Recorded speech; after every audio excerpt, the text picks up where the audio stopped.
Education की समस्याएं और समाधान।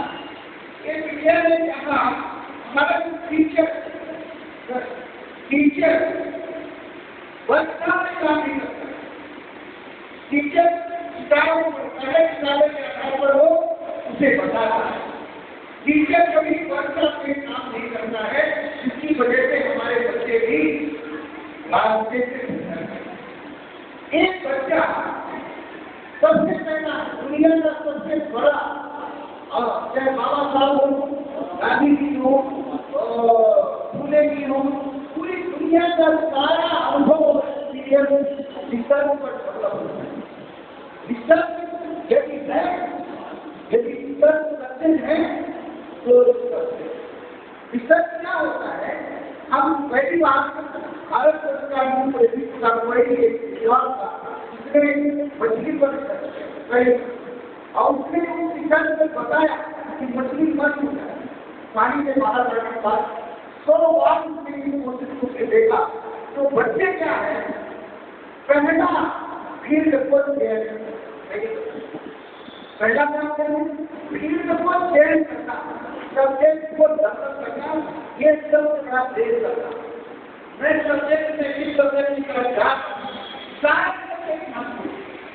सारी दुनिया का कोई भी सब्जेक्ट ना कमजोर है और ना बड़ा है, लेकिन सब्जेक्ट को समझना और उसके आधार पर उस सब्जेक्ट का चयन करना, उसके आधार पर प्रश्नों को कितने कर सकता है। You came here in some expectation that you will hear something here that some career, what are the career opportunities, career guidance, what are the opportunities, right?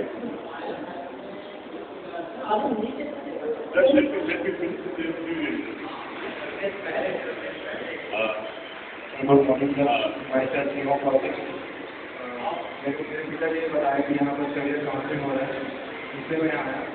मेरे को मेरे पिताजी ने बुलाया और मैं गवर्नमेंट के लिए आ रहा हूँ, टीचर ग्रुप क्लास से हूँ और फाइनल और टीचर ग्रुप को भी तैयार कर रहा हूँ।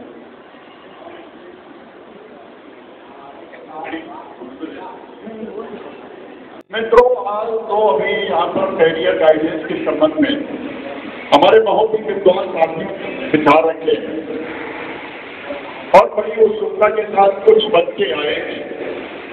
इस संबंध में उनके ज्ञानवर्धन के लिए मैं कुछ भी कहने वाला नहीं, but I some instances I think in जो मैं कुछ उदाहरण प्रस्तुत कर रहा हूँ उससे हमारे बच्चों को और हमारे जो यहाँ साथी बैठे हैं हो सकता है उनको भी इससे कुछ आगे इसे बढ़ाने में और अपने बच्चों को सिखाने में मदद करें। मैं सबसे पहले उदाहरण देना चाहता हूँ बाबा साहब का, जिनके बारे में कितना कहा जाए, कितने भी लोग कहें, उनकी गाथा कभी खत्म ही नहीं हो सकती है। हजारों वर्ष तक नरकी शब्द की नोड़ी पर होती है, बड़े मुश्किल से होता है समझ में सीधा पर पैदा। बाबा साहब पर पूरी तरह से फिट होता है। मित्रों, बाबा साहब ने उन्होंने जब ये सोच देखी, हम जान करके रहेंगे आखिर ये हिंदू समाज में अन्याय होता क्यों है, और अगर हम जान लेंगे अन्याय होता क्यों है तो ये अन्याय दूर कैसे हो सकता है, इसके लिए जो भी हमें कुर्बानी देनी पड़ेगी देंगे। बाबा साहब ने क्यों कुर्बानी दी? मैं समझता हूँ कि भारत के हजारों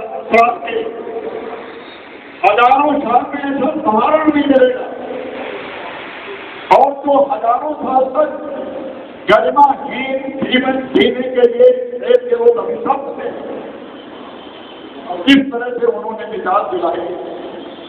और अगर आज हम मुक्त नहीं हो रहे हैं, इसका मतलब हम उनके संविधान के हिसाब से नहीं चल रहे हैं। आज संविधान में महारानी और बेहतरानी दोनों का दर्जा बराबर है, सभी का वोट बराबर है। अरे जिन्होंने देखा 4 संतानों तो दे दिया है, असमय चले गए, उनकी धर्मपरायण पत्नी चली गई, जिनकी पत्नी ने कंधे बेटी छठी बेटी और अपने घर का भरण पोषण किया, लेकिन बाबा साहब को विदेशों में जो शिक्षा प्राप्त कर रहे थे कोई कमी नहीं हो रही। तो बाबा साहब का एक उदाहरण हमारे। मैं तो एक दूसरा उदाहरण बनारस के पास में पैदा हुए किसी गांव का नाम था, वो संत जी का जो गरीब परिवार थे, जिनके पास पैसा नहीं होता था कि गाँव से बैठ करके दूसरी तरफ जो स्कूल है वहां जाकर शिक्षा प्राप्त करें। वो अपने सिर पे अपने कपड़े उतार के पहन लेते थे, अपना पत्ता उसी में छिपा लेते थे, गंगा पैर में निकलते थे। उन्होंने शिक्षा प्राप्त की